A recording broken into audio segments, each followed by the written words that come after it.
গ্রীষ্মকালীন, বর্ষাকালীন, শীতকালীন সারা বছরই শসা চাষ করা যায়। শসা চাষ একটি লাভজনক চাষ। লাভের থেকে লাভ করা যায় যখন একটি চাষ আগাম করা যায়।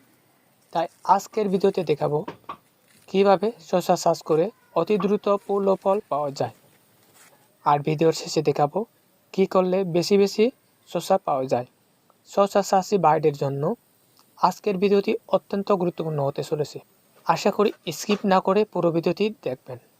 আর কৃষির নিত্য নতুন ভিডিও পেতে সুজন এগ্রো চ্যানেলটি সাবস্ক্রাইব করে নোটিফিকেশন বেল আইকনটি অন করে রাখুন। সাধারণত শসার বীজ বপনের 30 থেকে 40 দিনের মধ্যে শসা পাওয়া যায়।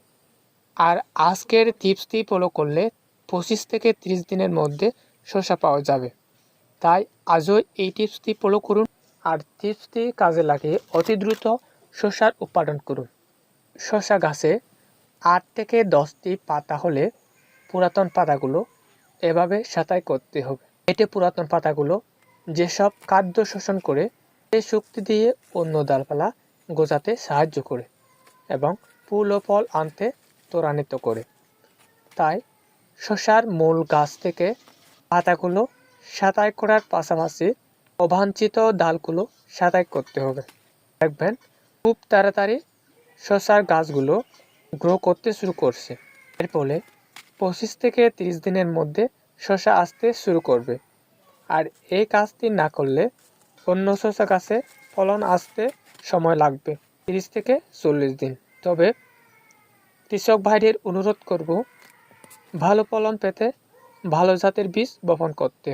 কৃষক ভাইরা মনে রাখবেন উচ্চ ফলনশীল শসার থেকে হাইব্রিড জাতের শসা গাছে বেশি ফলন হয়। শসা চাষি ভাইদের বিশেষ একটি গুরুত্বপূর্ণ টিপস, সপ্তাহে 2 দিন শসার গাছে ছাল ধোয়ার পানি অথবা ডাল ধোয়ার পানি ব্যবহার করুন। এতে আপনার শসা গাছে বাম্পার ফলন হবে।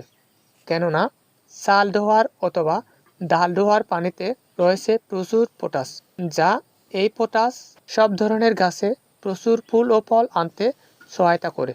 ভিডিওটির শেষে ছোট্ট একটি অনুরোধ, সুজন এগ্রো চ্যানেলটি সাবস্ক্রাইব করে নোটিফিকেশন বেলটি অন করে রাখুন। আর ইতিমধ্যে যারা সাবস্ক্রাইব করেছেন তাদেরকে জানাই অসংখ্য ধন্যবাদ।